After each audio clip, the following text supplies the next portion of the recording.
At for today's vlog nga ay pupunta pala tayo dito sa bandang Yuok lang. So magpapapawis tayo mga ka-high blood dahil nga hina-high blood ako. So yun nga, tumataba na ako kaya yun, tinamaan ako ng high blood. So yun, hindi nga rin ako makapasok sa trabaho kaya ayun, nagpapagaling muna tayo. So kailangan magpapawis din, relax lang muna yung katawan natin. So for today's vlog nga is ayun, magbabike nga pala tayo dito sa simpleng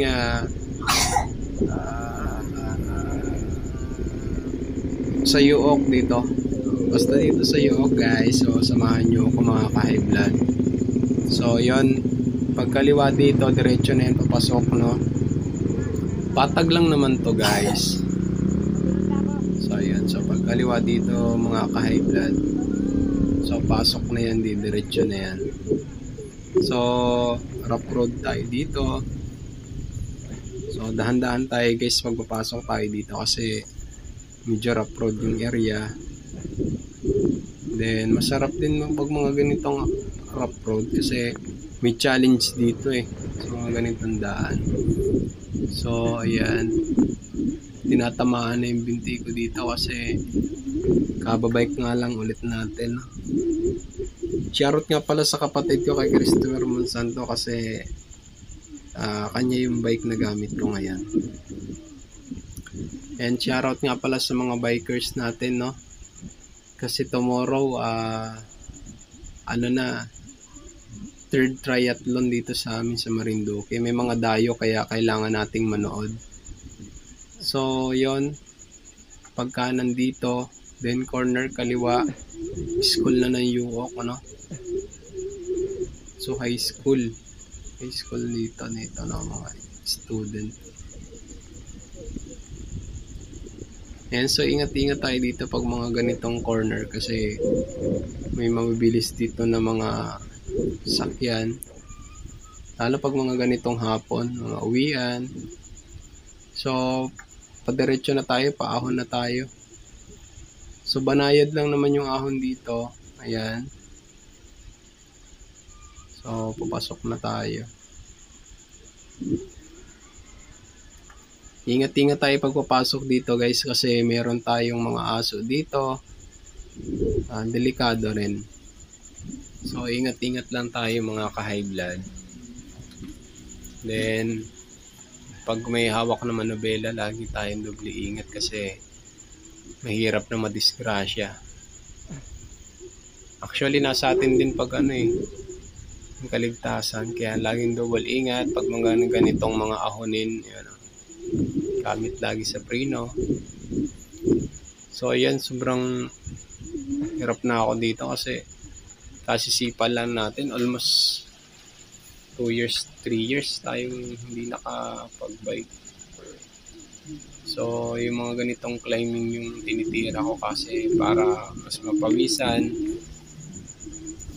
maging pumaya tayo din yung mga muscles natin bumalik sa pagkapayat.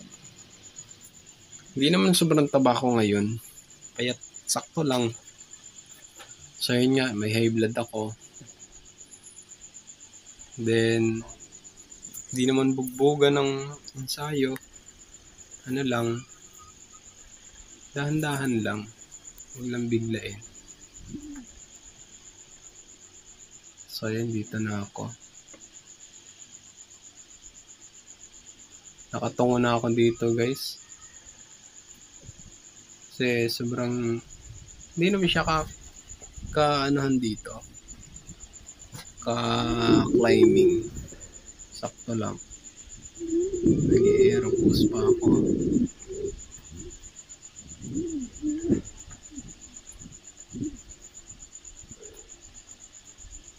Banayad lang dito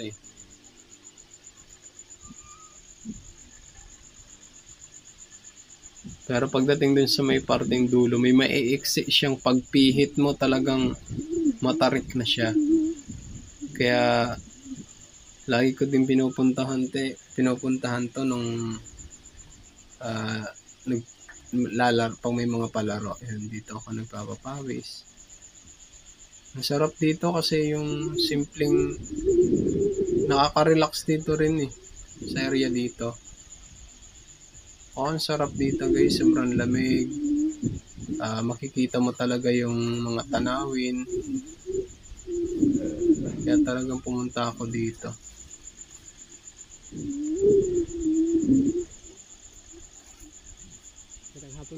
Dalang ang tao.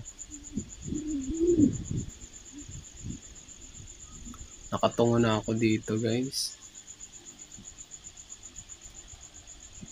Sobrang hirap din dito eh. Oops. Ay, nagsisimula pagpihit dito, waiting shade na dito eh.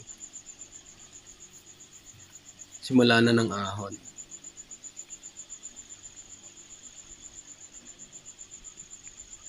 Ayan, waiting shade na. Start na ng ahon to guys.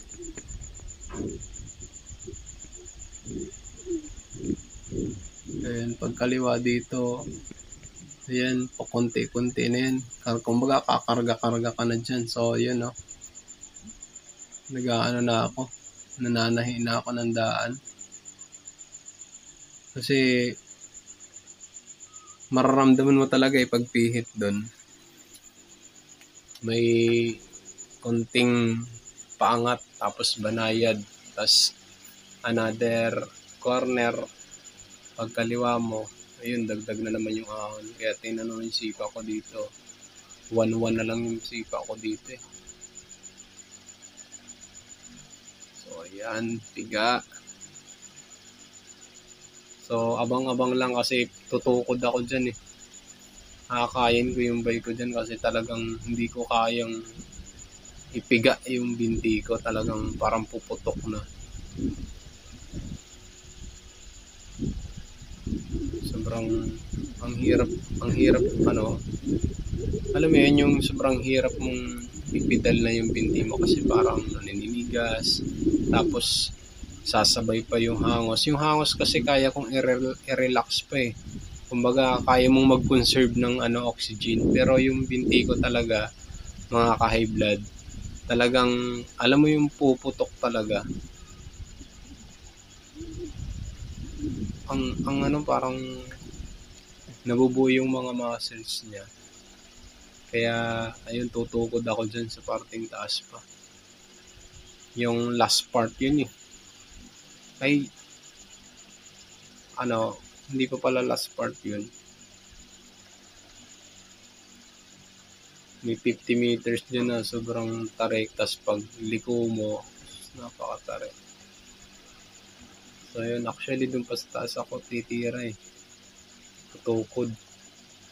Yan, pigang-piga ako dito. Yun, dun pa ako, pagkaliko dun. Dadagdag kasi yan eh. Napakaganda dito mag-ensayo kasi yung pagbibiglain mo talaga yung sarili mo. Yan. Tsaka ang baba ng bangko na gamit ko. So, ang gamit ko nga palang bike ngayon is Mountain Peak, no?